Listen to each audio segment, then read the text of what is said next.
มือปอกหนึ่งหึงมาเย้ามีสองเท่าโผเมกูหนึ่งเหตุการณ์หาปลาเล่งต้องสองเท่ากี่ออกกาหาปลามือพ้องตึกกาหาปลาอยู่นั่นซ้ำกาหันแมนไข่เงือกเขาจังไล่เก็บเอาไข่นั่นปอกมาตีเฮินเส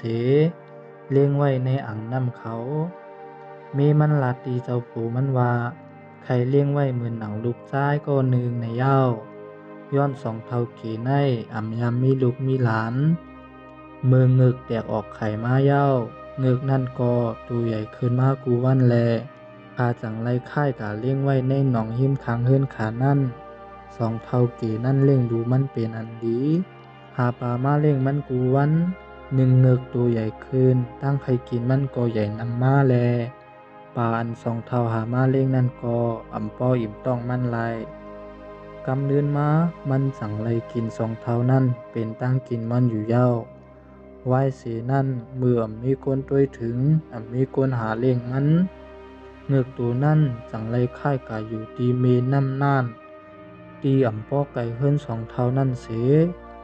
มือพ้องนั่นเมืองพิจิตรคืนจือเมืองน้ำน่านเป็นเมืองอันยิ่งใหญ่ก้าขายหลีเมน้ำน่านในพ้องนั่นเต็มกว่าลอยสัตว์หลากหลายเมน้ำก็ไหลข้ามโพ้นมาเป็นลายหมู่บ้านมือพ้องนั่นเงือกยักษ์ตัวนั่นก็ไหลออกปันตั้งเดือดไม้ก้นอันอยู่เศร้ากินจำเจอหิมห้อมเมน้ำนั่นตั้งแต่สายเมน้ำเหนือต่อบ่ฮอดถึงเมืองเก่ามันเป็นเงือกอันไปยามกินเนื้อคนมาจึงเฮ็ดให้มันหายมาหรือเสเก่าเงือกยักษ์ตัวนั้นหากินในเมน้ำก้วยกามันยังขึ้นมาปั่นตั้งเดือดไม้ก้นวานกินปลาตั้งก้นรวยเลิกนาเลิกตาพร้อมขาดวันก้นวานอ่อนกันห้องมันว่าเงือกยักษ์ตาลาวันหึงมาจีของมันก็ถูกอุบลือกันตัวดังสายเมน้ำถึงฮอดเมืองพิจิตรก้ามสิบก้ามถึงป้อไหลห้องจือมันพิษตาลาวันขึ้นห้องเป็นสาลาวันในเย้าเงือกสาลาวันจือในไหลยินก้อยกอสัมป้อตกใจโกตูสันกว่าตั้งเมืองพิจิตรเพออยู่มาวันหนึ่งมันกากาบเอาลูกสาวสัตเทเมืองพิจิตรก้อนหนึ่งเมื่อมันนั่งตึกอาบน้ำอยู่นาเฮิรนเขานั่นก็เป็นปอเป็นอันเจ็บใจและใจลำหนาจังไล่ปืนเผาว่า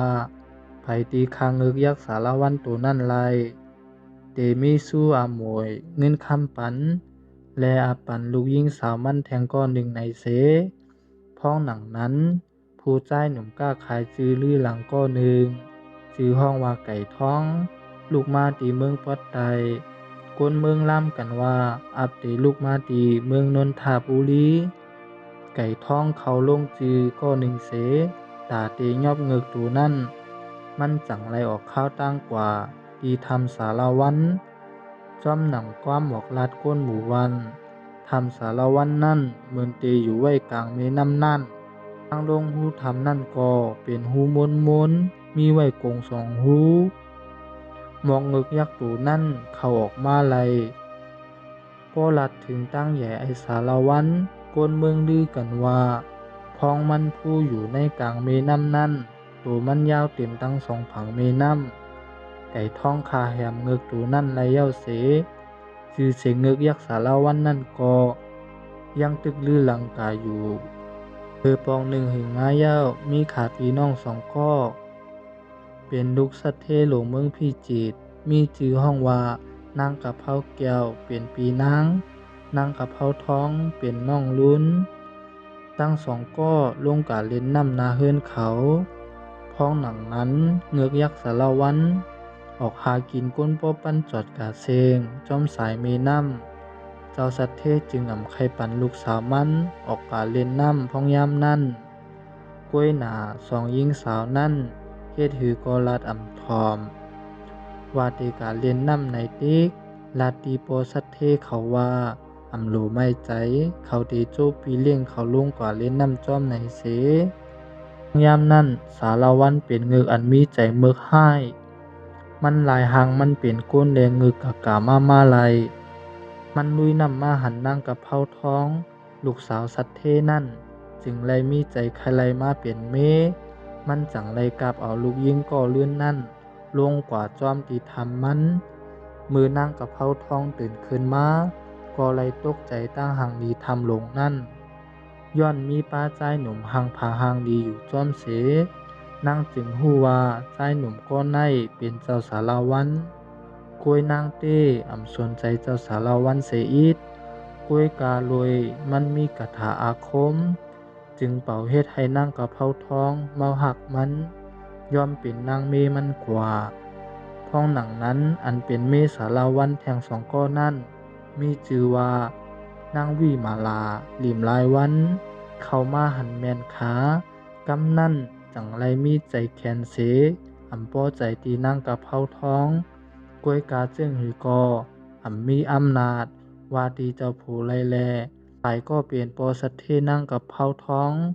ตื้อใจแห้งหนาเสจังไล่ปืนเผาว่า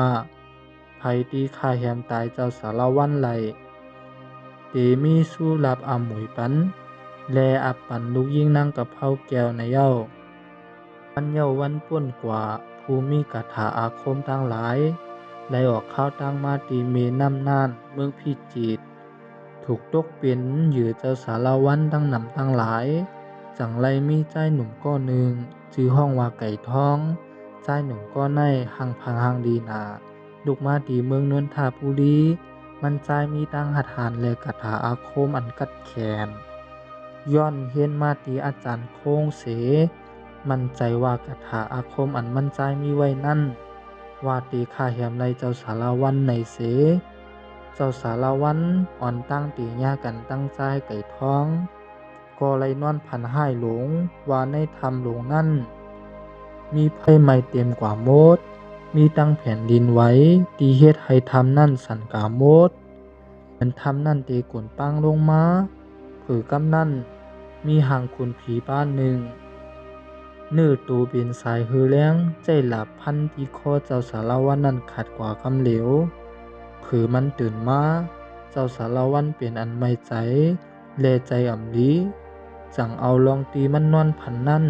กาต่างในปู่เท่าก็หนึ่งปู่เท่าก็นั่นหมอกตีมันว่าพันในเป็นนิมิกอันห้ายสั่งเป็นไรใครให้เจ้าสารวันกำสินอยู่ในธรรมเป็นข้าวยามตา7 วันเตอ่ำไรออกป่าตั้งไหล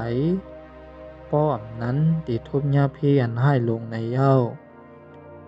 นางเมเจ้าสารวันจังไรส่งนึกทั้งหลาย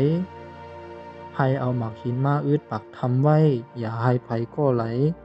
เข้ากาในทำนั่นไรกลางในเจ้าเมืองเลี้ยงมาไก่ท่องเป่ากาถาอาคมมันเฮ็ดให้เสียงกาถานั่นมาถึงหูเจ้าสารวัน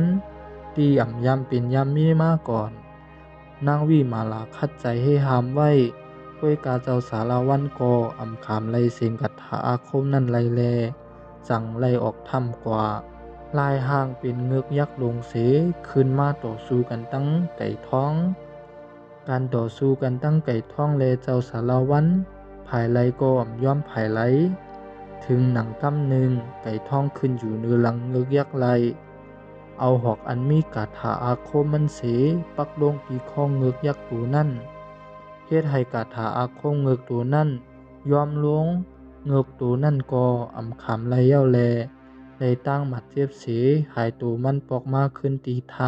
ำไก่ท้องจังไรจอมหลังมันมาเสยาเปียดหมักหินอันอืดไว้ปักทำนั่นวิมาลาและลิมลายวันกาย้อนตั้งจอยแถมให้เจ้าผูนั่นมาจอยกล้วยกาเจ้าผูนั่นอ่ำจอยไลแลปล่อยให้เป็นกาจ้อมกำไผ่มันในเสพ้องวิมาลามาหันไก่ท้องโดยไก่ท้องเป็นก้นหลายใจเฮ็ดให้วิมาลาย่อมเป็นนางเมมันก้อยในใจวิมาลาวนว่าเฮ็ดผิดต่อเจ้าสารวัน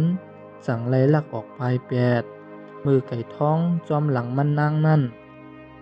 ไล่กวาดทบหันตั้งเจ้าสารวันตีอันหมัดเจ็บไว้อยู่นั่นคือไก่ท้องมาหันแมนจังไล่ต่อสู้กันแทงกำหนึ่งกล้วยกาบอกในเต้ใจข้าวยามอ่ำหึงย้อนเอียนแห้งเงือกยักษ์ตัวนั่นอ่ำมีเย้าแลถูกแต้งเสตายกาตีนันเย้า ไม้สีขาตายเงือกตูนั่นเย้าไก่ท้องกอ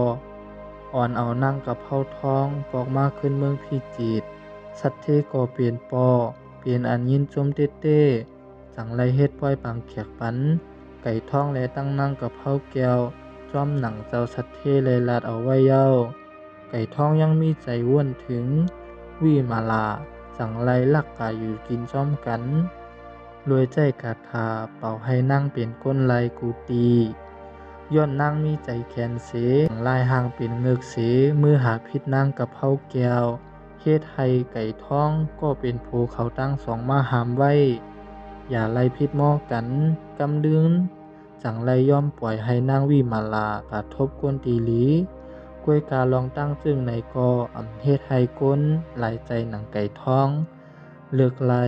กำลืนจังขึ้นออกข้าวตั้งจ้อมหานางวิมาลาให้มาอยู่โฮมจ้อมกันตั้งนั่งกับเผาแก้วตีเฮิรนมือตั้งสองป่องใจกันเย้าตั้งแต่มือนั่นมาก้นแดงเงือกกออยู่จ้อมกันหนังมีดังซื้อ